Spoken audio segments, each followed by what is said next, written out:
బాలరసాల సాలనవ పల్లవ కోమల కావ్య కన్నకే కాదు, ఎర్రన పేరుతో వచ్చిన ఆ పద్యం అంబరవాంబు జోజ్పల కరంబుజ శారద చంద్రిక డంబర చారమూర్తి ప్రకట స్ఫుట భూషణ రత్న దీపిక చుంబిత దిగ్విభాగ సుధసూక్త వివిక్త నిజ ప్రభావ భావాంబర వీధి విస్తృత విహారం చెప్పినాడు. అలాంటి విస్తృత విహారం చేసే సాహిత్యపు నేల ఇది. మేము పాటలు రాసే దాశరథి, వానమామలై, వరదాచారుడు, కాలోజీ, అక్కడే కాదు మహోన్నతమైన పోతన వారసత్వం నుంచి పాలకురుకు సోమనాథుని మొదలుకొని ఆ రోజుల్నే తెలుగులో సింహగిరి వచనాలు రాసిన కృష్ణమాచార్యుడు తెలంగాణ వాడే. అలాంటి సాహిత్య నేపథ్యం ఉన్నప్పుడు ఇవాళ సినిమా రంగంలో కూడా అద్భుతంగా పాటలు తెలంగాణ భాషకు ప్రాధాన్యత ఏర్పడింది. ఒకరిగా షామే కాదు, చాలామంది ఆ పరవడికి వచ్చింది. కారణం ఏంటంటే భాష, తెలుగు భాష ఒకటే మన భాష కథను, కానీ మన భాషకు వాళ్ళకంటే మనమే ఉర్దూ పదాలు తక్కువ వాడతాం. చాలామందికి అర్థం కాదు అది. వాళ్ళకంటే ఇంగ్లీష్ పదాలు తక్కువ వాడదు. అచ్చమైన తెలుగు వాడేది మన ప్రాంతం. అది మనం చెప్పలే, తంగిరాల సుబ్బారావు గారు చెప్పినారు, ఆంధ్ర ప్రాంతం చెప్పినాడు. విశ్వనాథ సత్యనారాయణ చెప్పినాడు, కరీంనగర్లో పనిచేస్తూ తెలుగు పదాలను, తెలుగు భాషను అందంగా వాడేది. ఉర్దూ మిక్స్ అయి యాసలు ఉండొచ్చు, కానీ తెలుగును స్వచ్ఛంగా మాట్లాడే వాళ్ళు మనం ఉన్నాము. రవ్వ శ్రీహరి గారు ఏకంగా తెలంగాణ మాండలికంలో తెలుగు యొక్క మూలాలను చెప్పినాడు. అన్నమాచార్యుడు మాట్లాడిన తెలుగు భాష తెలంగాణలో ఇంకా బతుకున్నది. ఒడిపిల్లు గునిగలి ఇడిసలు బరసాకు తుంగ ముస్తేలు తూటి కూర తాటి తేగల దేవదారులే తాకులు బొత్తి కూర ఈత అలసంద కందులు మినుములు బెబ్బలు రాగులు కూరలు, ఈ పదాలన్నీ కూడా మొత్తం సుమన్ సాయికి తెలియని వంగడాలన్నీ శాస్త్రవేత్తలన్నీ కూడా తెలంగాణ సాహిత్యంలో ఉన్నాయి. కనుక తెలంగాణ యొక్క ఆస్తిత్వం ఉన్నప్పుడు తాను బతుకుతూ ఇతరులను బతకనిచ్చే ఆస్తిత్వం తెలంగాణ ఆస్తిత్వం. తెలంగాణ భాష, తెలంగాణ భాషకు ఒక స్వభావం ఉంది. అది ఆధిపత్యాలను ధిక్కరించుతూ నిలబడే భాష. మీరు ఉర్దూలోనే రాయాలి, ఉర్దూనే మాట్లాడాలన్నప్పుడు 1500 యక్షగానాలు ప్రజల భాషలు రాసి ఆ యక్షగానాలలో బుడ్డరికాను పాత్ర పెట్టిన యక్షగానాలు ఇచ్చిన ప్రాంతం తెలంగాణ ప్రాంతం. యక్షగానం రాజు ఎప్పుడు రాజుని ధిక్కరించడం కోసం. ఏనాడు ధిక్కారం ఉంటుంది, దయ ఉంటుంది, అల్లు ఉంటుంది, శరణన్న వాళ్ళని క్షమించే తత్వం ఉంటుంది. ఎవరు ఏ రూపంలో పెత్తనం చేసినా తెలంగాణ భరించ నేలకున్న లక్షణం. ప్రపంచంలోది నేను కానీ తెలంగాణ ఉద్యమకారులు కానీ రచయితలు చెప్తున్న మాట కాదు. ప్రపంచవ్యాప్తంగానే తెలంగాణ నేలకున్న ఒక స్వభావం ఉంటుంది. అది పెత్తనాన్ని అంగీకరించదు, అది మానవత్వాన్ని అంగీకరిస్తుంది. తర్వాత తనకున్న దాంట్లో 10 మందికి పెట్టే గుణం అన్ని ప్రాంతాల కంటే తెలంగాణకు ఎక్కువ. అది వివిధ రాజకీయ పక్షాలకు లక్షణం ఉంది. భూ సంస్కరణ చట్టం కావాలని కౌలు ప్రజలకు వంచాలని పివి నరసింహరావు గారు అంటారు. రావినారాయణ రెడ్డి 1000 ఎకరాల్లో తన భూమిని పేదవాళ్ళకు పంచుతాడు. ప్రపంచంలో చెగువేర లాంటి వాళ్ళు గొప్ప చరిత్రని ప్యాషన్ ప్రపంచం ఉన్నా కానీ తెలంగాణ చెగువేరంటే భీమిరెడ్డి నరసింహారెడ్డి లాంటి వాళ్ళు ఉంటారు. నిరాడంబర విలువలకు తనకున్న 2 ఎకరాల పొలం 3 సార్లు ఎమ్మెల్యే తనకున్న 2 ఎకరాలు ప్రజలకు ఇచ్చేసి బతికినంత కాలం విలువలకు ప్రతీకగా బతికి ఏమీ సంపాదించుకోకుండా జనములో ఉన్న ఉప్పల మనసులు లాంటి నాయకులు ఇక్కడ ఉంటారు.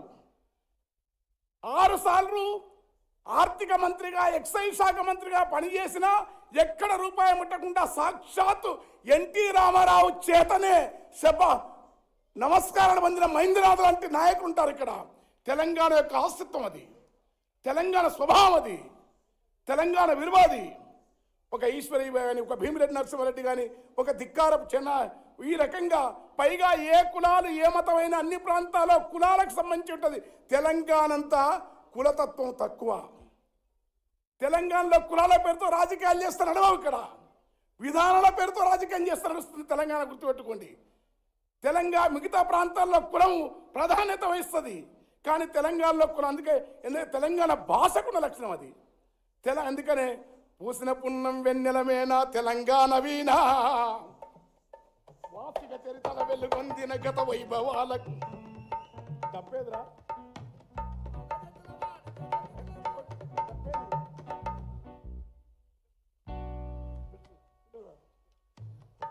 పూసిన కొట్టక వస్తున్నది. పూసిన పున్నం వెన్నెలమేనా తెలంగాణ వీణా వాసిక చరిత్రల వెలుగొందిన గత వైభవాల కోన పదగతుల బాని స్వరజతులవేని ఉప్పొంగి మురిసె ఉల్లముల బాని తాళాల జోల దర్వులయాల సంబూరమాడ సింగిడి నేల మోదుగు పూల వసంత ఏల తంగెడి పూల బంగారు నేల జమ్మి కొమ్మన పాల పిట్టెల గంతులేసే ఆ జింక పరుగుల ఇడుపు ఇడుపున జానపదంబులు ఇంపుగా ఊసిన కవనవనంబులు ఎగిసిపార ఎన్నెన్న ఏరులు మురిసి ఆడ బతుకమ్మ ఊరులు బుద్ధుని పాదపు ముద్రల బండ మన పనిగిరి కొండ పద్మనాయకుల దేవరకొండ మేటి రాచకొండ కొలనుపాక తీర్థంకర పాద వర్ధమానముని తెలిపిన బాధ యాదగిరి నరసన్న మొక్కులు జానుపాడు సైదన్న సొక్కులు కలబడి నిలబడి కుడియడ మలబడి గడీల పొగరును దించిన దళములు వాడిగవడి సెల విసిరిన కలములు పడిపడి పరుగులు వెట్టిన జులుములు ఇదిరా విగిరా తెలంగాణ ఇదిరా త్యాగపు తెలంగాణ పారేవాగులు పచ్చని వంకలు పరిమళమైన పూలగాలులు కీసరగుట్టలు హరికీర్తనలు శివతత్వంబులు భూమిలో దాగిన సల్వకొండలు తాండూరు షాబాదు బండలు కుంకుమ కన్నా మెత్తని దుక్కులు కూరలు గాయలు కుప్పల రాసులు రంగారెడ్డి నేలకు విలువ కుంచములతో బంగారము కొలువ రంగారెడ్డిని. ఇట్లా మీరు ఈ పాట బ్రీత్లో సాగినారు. నేను ఆ పాటలు పాడితే ఒక పాట పాడితే తెలంగాణ పాట తెల్లారుతుంది కనుక ఆ పాటల్లో కోను. సురవరం ప్రతాపరెడ్డి గారు తెలంగాణ యొక్క అస్తిత్వాన్ని మొట్టమొదటి వెలిగెత్తినారు. ఇక్కడ సాహిత్య భాగ్యరెడ్డి వర్మ గారు సరవాయి పాపన్న వీరత్వం మొదలుకొని ఇవాళ తెలంగాణ ఉన్న నేపథ్యంలో ఇక్కడ ఈ మంచితనము ఈ విలువలతోని గొప్ప సాహిత్యం ఒక తుమ్మ చెట్టును చూస్తే ఇక్కడ పాట వస్తుంది మాకు. మేము తెలంగాణ ఉండకపోతే ఆ పాట రాష్ట్రం కాదు. ఎందుకంటే ఆంధ్ర ప్రాంతంలో తుమ్మ చెట్టు పెట్టుకొని తుమ్మ ముళ్ళను ఉండే ఓపిక లేదు ఇక్కడ. మేము తుమ్మ చెట్టును చూస్తే ఓ నల్ల తుమ్మ పసిడి పూల కొమ్మ నీవు లేక పల్లె చిరునామ లేదమ్మా. ఒక తుమ్మ చెట్టు ఒల్లంత ముళ్ళున్న ఒడి మత్తనోయమ్మ కొల్లలుగా పిట్టెలకు కొలుపు నీ ఇల్లమ్మ కాటు కాపూతలా నీ తనువు నలుపున్న కడుపులో జాలోలె పసుపూరుతావమ్మ కంచలేకన పెరిగి మంచనీవయ్యేవు మంచపై కాపుకు దాపు నీవయ్యేవు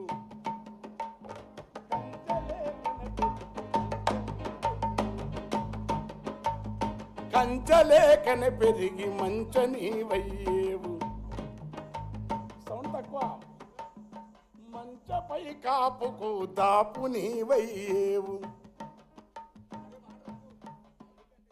గులకరాళ్ళ సౌక నేలైన మొలిసేవు గుట్టలు రాళ్ళున్న గుబురుగా పెరిగేవు అయిన పెట్టిపోతల కొరకు పెట్టుకోవు బెంగ మేక పంచకముంటే అదే నీకు సురగంగా. ఓ నల్ల తుమ్మ సగరి ఓ నల్ల తుమ్మ పసిడి పూల కొమ్మ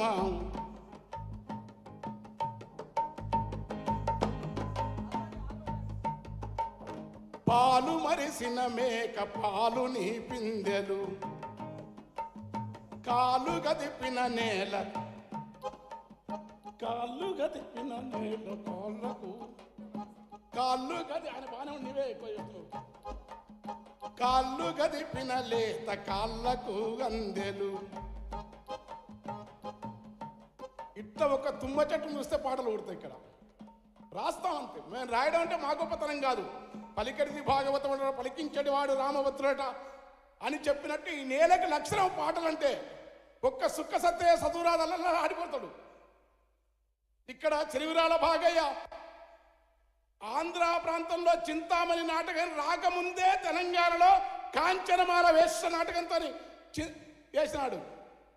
ఆంధ్ర ప్రాంతంలో రాధా పాత్ర లేకముందే కాంతామతి పాత్ర సృష్టించినాడు. అక్కడ సుబ్బి శెట్టి లేకముందు ఆ చిట్టిబ శెట్టిని సృష్టించినారు. పోలి శెట్టిని పెడతాడు. హరుడు గిరిజను పెళ్లి ఆడునట్టు తెరుగు మీద కనిపెట్టి మురహరుని తపము చెడగొట్టి విరిశరుని తాపమును బట్టి కరగంటుడన్న కచ్చ. అసలు మామూలు యక్షగానాలు రాలి ఇక్కడ. కందాల రామాచారులు రంగాచారులు రాసిన బిడదూరు హరిశ్చంద్ర నాటకమే ఆంధ్ర ప్రాంతంలో వేల లక్షల ప్రదర్శనలు ఇవ్వబడిన హరిశ్చంద్ర నాటకానికి పునాది. సాహిత్యంలో అంత చరిత్ర ఉన్న ప్రాంతం. అవన్నీ మా పాటలో మీరు వినొచ్చు. తెలంగాణ తేజన్ సినిమాలో, పూసిన పున్నం సినిమాలో, అట్లనే రాయలసీమ మీద రాసిన ఉత్తరాంధ్రలో రాసిన అది వేరు. కనుక అలాంటి జీవత్ భాష ఉన్న ఈ నేల సాహిత్యాన్ని ఉండటం వల్ల ఇవాళ తెలంగాణ నీళ్ళు వచ్చినాయి. నిజంగా నమ్ముతున్నాం. మరో కరువులున్నాయి. ఏడ్చేది మేము మామూలు ఎడకుండపోయేది. వయ్యారి బామొచ్చి వరి మల్లె మొలిసింది, లొట్ట పీసు చెట్లు గిట్టు నా వెరిగినవి, తరిపొలము దక్కింది పెరికలము మిగిలి, సెలికంత మురమయ్యి గొలుకు గొలుకయ్యింది, కలమంద జమ్ముళ్ళు రా తెలంగాణ కరువుకు గురుతాయరా, కలమంద కరువుకు గురుతాయరా, కలమంద జమ్ముళ్ళు రా తెలంగాణ కరువుకు గురుతాయరా, సేదారమేడుంది రా తెలంగాణ సేలన్ని బిల్లాయరా, సేదారమేడుంది రా తెలంగాణ సేలన్ని బిల్లాయరా. ఇట్లా కంటే కానుపు కొరకు సస్త బొంద కొరకు వలసవు అయిన జనము వచ్చిపోతుంటారు. సావు పుట్టుకల మధ్య తప్పని పెళ్లికి ఇండ్ల సున్నాలేసి ఎగురంగా చేసేరు. పెళ్లి వెళ్ళిన నెలకురా ఇండ్లన్నీ పెంట కుప్పాలైతవి. ఇట్లాంటి బాధలుండేది. దాని తర్వాత తెలంగాణ వచ్చింది. నీళ్లు గోదావరి ఊర్లల్లో నమ్ముతారో అమ్మరో ఇగం వచ్చిన నీళ్ళు వచ్చాయి తెలంగాణకు. ఒక్క 5-10 ఏళ్ల పాలనలో ఇంకా పారుతున్నాం. అద్భుతం. అందుకని నీళ్లు రావటం, జీవితం మారటం. ఇవాళ తెలంగాణలో మీరు కానీ మేము కానీ మనుషుల మధ్యలో గతంలో ఊరుమ్మడి కలిసే ఊరంటే జాలు కొలను, ఊరంటే అద్భుతం, ఊరంటే పచ్చి పాల మంద, ఊరంటే జాలి కొలను, నీటిలో సిలికరు చేపలు, ఊరంటే చిరునవ్వు వర్ణములు సాంద్రత గంధములు పున్నాగ దర్శన గన్నేరు పుంజరులు ఆకుపచ్చలు లేత ఒకరి వాసన పూత గుబురు గుబురుల ఖాతలు గురువందరను పోతలు పరిమళ పువ్వు మొగ్గలు పల్లె బుక్కలు సుక్కలు పూసిన మొగయి పాదలోని రెక్కల అద్భుతాలున్న ఊరు అది. అలాంటి ఊరు, అలాంటి ఊరిలో ఇవాళ ఏముంది? కూసుంటే కూర కాడ, లేకుంటే సార కాడ, ఊకుంటే టీవీ కాడ, లేకుంటే చేతుల సెల్లు, చూడగొట్టే పిల్లకు సెల్లు, చూడగొట్టే చిన్నకు సెల్లు, గోడగట్టే తాపికి సెల్లు, గోడగట్టేటన్నకు సెల్లు, చూడగొట్టే చిన్నకు సెల్లు, అగ్గి పెట్టే బీడి కట్టలలో అందరి జేబులలో సెల్లు, చేతులలో సెల్లుల మెరుపు, చెవులలో నన్నుల కరుపు, వెనుక ముందు జేబులు, ఏలాడుతున్న సోడలు, తెలంగాణ పంచలు, తెలంగాణ సంస్కృతి, తెలంగాణ జీవితం పోయి మనుషులు మారిపోయి తెలంగాణ అంటే ఒక విరోధాత్మకమైన మానవమైన సమాజంలో నేరపూరితమైన మనస్తత్వాలు పెరుగుతున్నాయి. భూమి అంటే కంచెల ఊళ్ళల్లో అనేక రకాల పిక్షలు, పాలపిట్ట, తీతుబొమ్మ, గోరు వంక, నా పాటలో పిట్టపాట మీరు వింటారు, వినాలి మీరు అన్ని కడపరనుక. అలాంటి వాతావరణంపై క్రమంగా జీవరాశులు దూరం అవుతా ఉన్నాయి. కాలుష్యం పెరిగితే మీరంతా అమెరికాలో అద్భుతంగా మంచి నీళ్లను, ఒక్క సరస్సును మీ ఇంట్లో ముంగరున్న లేకులను అద్భుతంగా చూసుకుంటారే. తెలంగాణ చెరువుల్లోకి పత్తి మందుల గత్తర వాసన వస్తే తెలంగాణ పాట సినిమాలకు వచ్చి పల్లె కన్నీరు వెడుతుందో,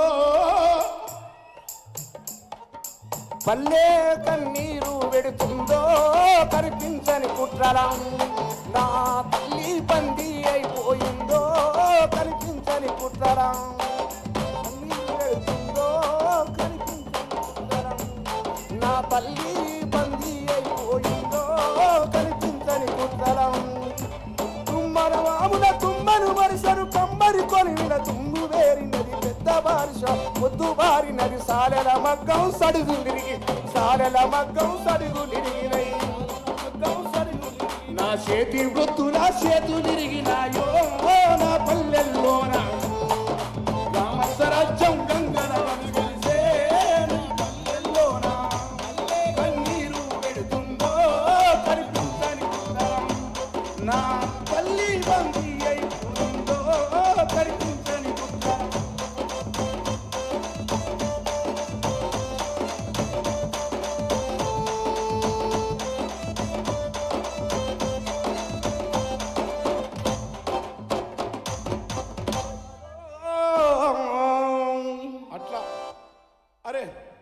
సినిమాల్లో హలో అది బాగుందరా హలో సినిమాలకు వచ్చింది పాట. సినిమాలో రావడమే కాదు పాటలు మేము మంచి గంధాలు కంచెలు గుప్పినామంటే ఇప్పుడు మారిపోయి పాట గమ్మత్తుగా మంచి దాటంగా కంచె కాడికి వచ్చింది. మా పాటలున్న పదాలే పాపు వాళ్ళు మన పిల్లలే కనుక రాస్తారు. ఎప్పుడో నేను సినిమా రాసే పాట చాలా మారుతాయి, తప్పదు రాయని. కానీ దానికి భిన్నంగా కొత్త కథ వస్తుంది.